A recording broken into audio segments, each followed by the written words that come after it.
തമ്മിൽ തല്ലിച്ചാകട്ടെ, നമുക്ക് പുറത്തു നിന്ന് ചിരിക്കാം.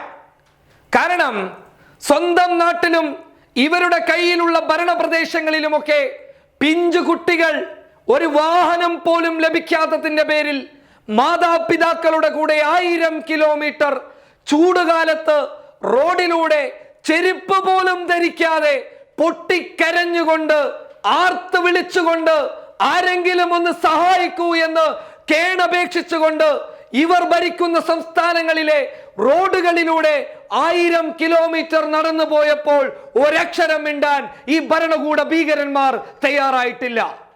ഈ ഭരണകൂട ഭീകരന്മാർ ഒരക്ഷരം അവർക്ക് വേണ്ടിയിട്ട് ശബ്ദിച്ചിട്ടില്ല. പക്ഷേ ഇപ്പോൾ RSSന്റെ തൊഴിലാളി സംഘടന BMS യോഗി ആദിത്യനാഥിനെതിരെ രംഗത്ത് വന്നിരിക്കുകയാണ്. എന്തെന്നറിയുമോ? BMSന്റെ പ്രശ്നം വന്നപ്പോൾ, BMS അടങ്ങുന്ന തൊഴിലാളികൾക്ക് പ്രശ്നം വന്നപ്പോൾ അതുവരെ ഒരക്ഷരം മിണ്ടിയിട്ടില്ല. തെരുവുകളിൽ ചെരുപ്പ് പോലും ഇല്ലാതെ നടന്നു പോകുന്ന പാവപ്പെട്ട തൊഴിലാളികളുടെ, മറ്റുള്ള സംസ്ഥാനങ്ങളിൽ ജീവിക്കുന്ന തൊഴിലാളികളുടെ വേദനകൾ, യാതനകൾ, പ്രശ്നങ്ങൾ, പ്രതിസന്ധികൾ അതൊന്നും കാണാൻ ഇവന്മാര് തയ്യാറായിട്ടില്ല. നിലവില് ഇവർക്കിടയിൽ ഒരു വലിയ പ്രശ്നം വന്നിരിക്കുകയാണ്.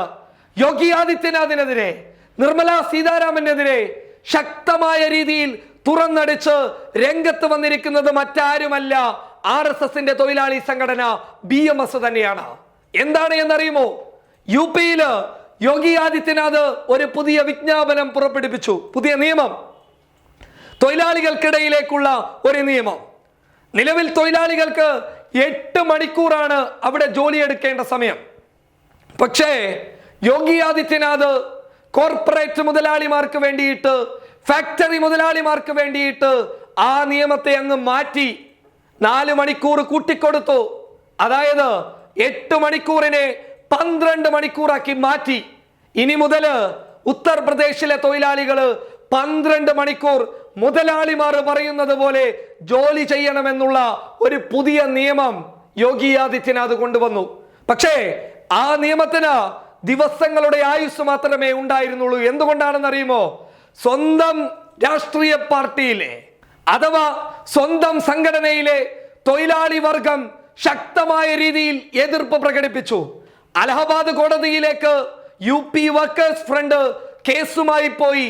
അങ്ങനെ നിരവധി പ്രശ്നങ്ങൾ സ്വന്തം കൂട്ടത്തിൽ നിന്ന് തന്നെ ഉണ്ടായപ്പോൾ അവര് പറഞ്ഞു, ഇത് സ്വന്തം കൂട്ടത്തിലുള്ളവർക്കും അപകടമാണല്ലോ, അതുകൊണ്ട് യോഗി ആദിത്യനാഥും കൂട്ടരും ആ പുതിയ നിയമം അങ്ങ് റദ്ദു ചെയ്തു കൊടുത്തു.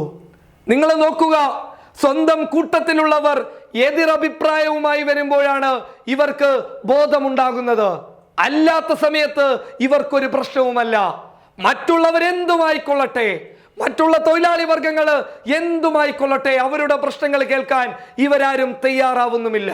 നിങ്ങൾ നോക്കുക, ഇവർക്ക് വേണ്ടിയിട്ടാണ് ഇവിടെ ഇവർ ഭരിക്കുന്നുള്ളത്, അല്ലാതെ രാജ്യത്തെ പൊതുജനങ്ങൾക്ക് വേണ്ടിയിട്ടല്ല, എല്ലാ ജനങ്ങളുടെയും കാര്യം നോക്കാൻ വേണ്ടിയിട്ടല്ല, ഇവർക്കുള്ള പ്രശ്നങ്ങളെ പരിഹരിച്ചു കൊടുക്കാൻ വേണ്ടിയിട്ട്, ഇവർക്ക് സഹായം ചെയ്തു കൊടുക്കുന്ന കോർപ്പറേറ്റ് ഭീമന്മാരെ സംരക്ഷിക്കാൻ വേണ്ടിയിട്ട് മാത്രമാണ് ഇവർ ജോലി ചെയ്യുന്നുള്ളത്.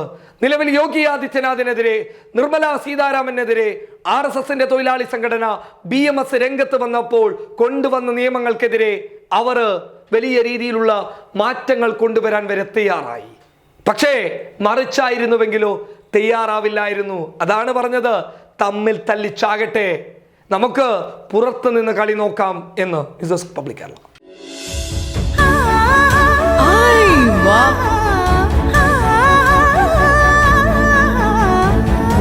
ഐവ സിൽക്സ്, കാസർഗോഡ്, കാഞ്ഞങ്ങാട്, മാംഗ്ലൂർ.